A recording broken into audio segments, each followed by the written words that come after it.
اهلا بيكم. النهارده هنعمل حاجه حلوه سهله وبسيطه ومكوناتها موجوده في كل بيت. يلا بينا. هنحتاج سكر ولبن وفانيليا وكاكاو خام وزبده. هجيب طاسه وهحط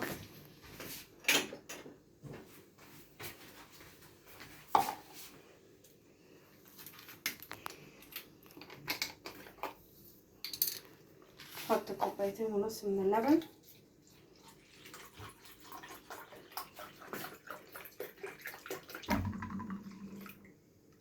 ادي واحدة،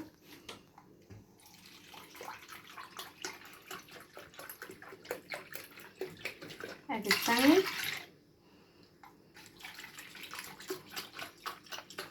كده نص كوباية.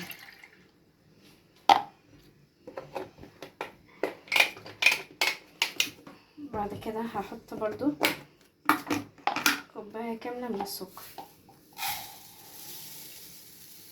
طبعا انت بتعايري بأي كوباية، وهي دي لازم اللي تعايري بيها بس نفس الكوباية.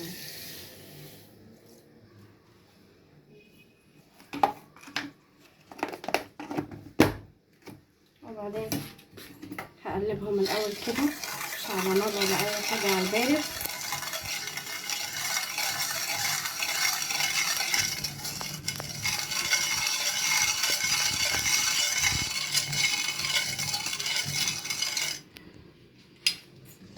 بعدين هحطها هنا على النار ولا على النار.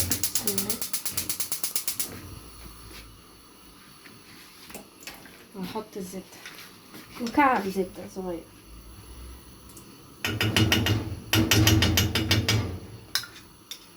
كله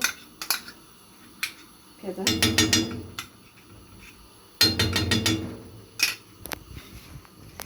ونقلبهم على النار لحد ما يبقى عامل زي الحليب المكثف. هقلبه وارجع لكم. طب وبتخلي يعني هتقلبي لغايه قد ايه يعني يتقل؟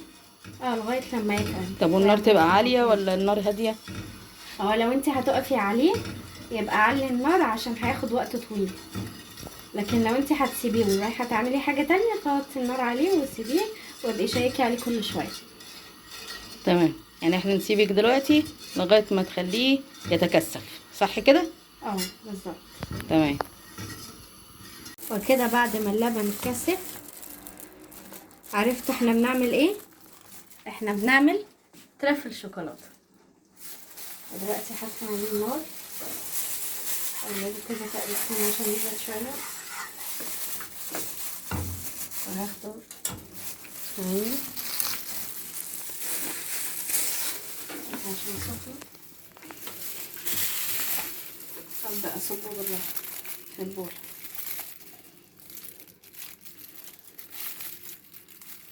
بقى كده عشان يبقى الحليب المكثف.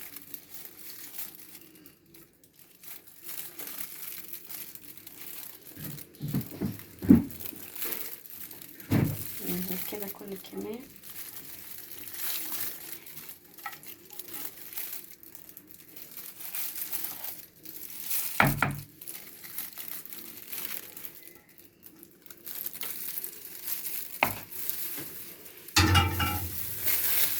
بعدين هحط عليه كيسين فانيليا، انت ممكن تحطي كيس واحد عادي، ده اختياري.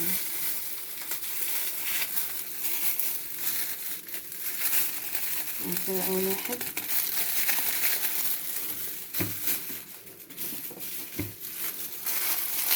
كده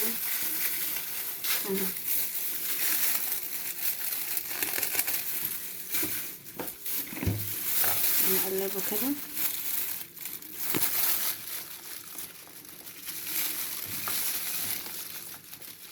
ونرجع لكم بعد ما يبرد شويه.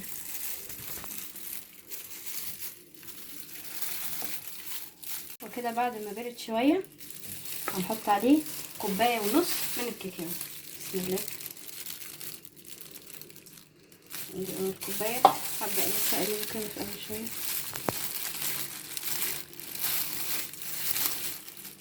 طبعا احنا في الاول بنقلبه بالسباتشولا وبعدين ببدأ انا اعجن بايدي لما يبقى متماسك.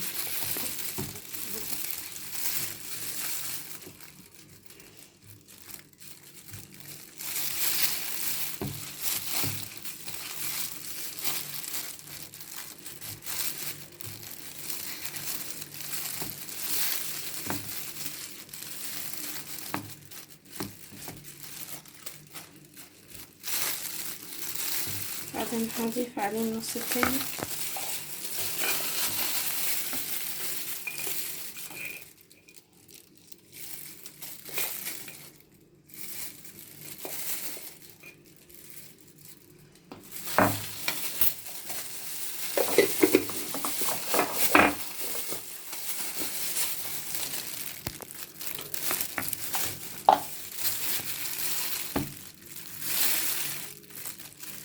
هبدأ معجن بايدي بقى لاني مش عارفة اقلب بالسباتشولا كده وهو تقيل.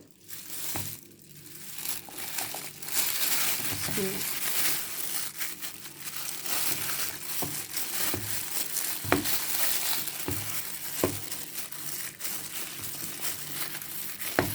ده شكل العجينة بعد ما عجناها كويس. بص عاملة ازاي. بعد بقى ما خلصناها هنحطها في علبة وتحطي فيها يا ستريتش رابر بين او تحطي فيها كيس لو ما عندكيش زي. ودلوقتي هحطها وافردها.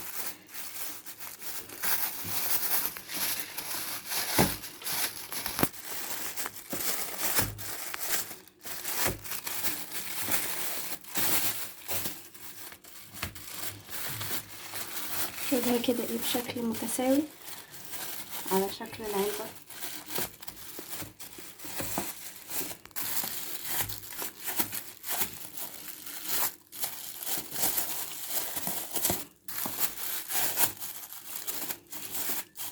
ما علينا على شكل ايدي بس مش مهم بقى.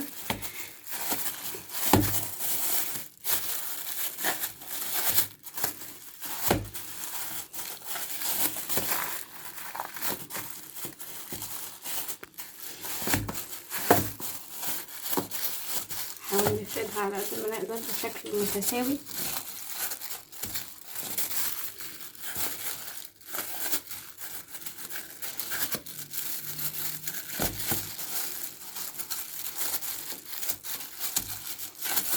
وكده بعد ما فردناها هنحطها في الفريزر لمدة نص ساعة وبعد كده نطلعها نقطعها ونحط عليها رشة كاكاو.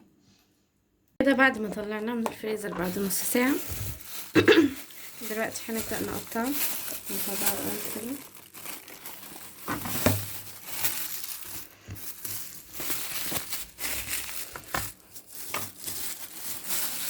بس الأول عايزة أفرش شوية كاكاو من تحتيه.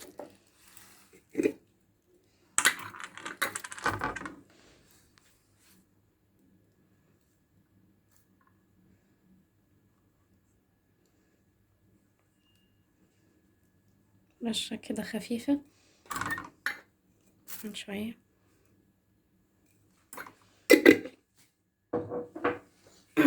بعد كده هطلع ده.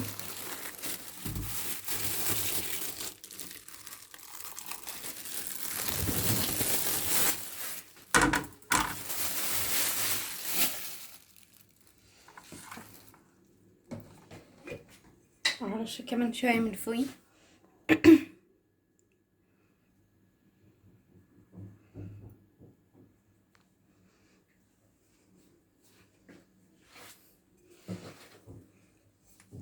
هبدأ افرده كده من فوق على الوش من الجناب برضو.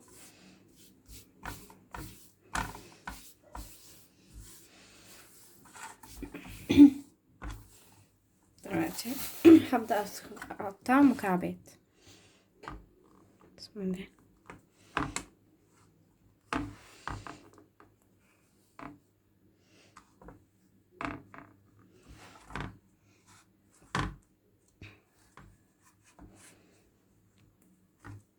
وده شكلها كده بعد ما خلصت. وبصراحة يا سلمى طعمه بيبقى تحفة. تسلم ايدك. من هنا والشفا. يلا بينا ندوق واحدة.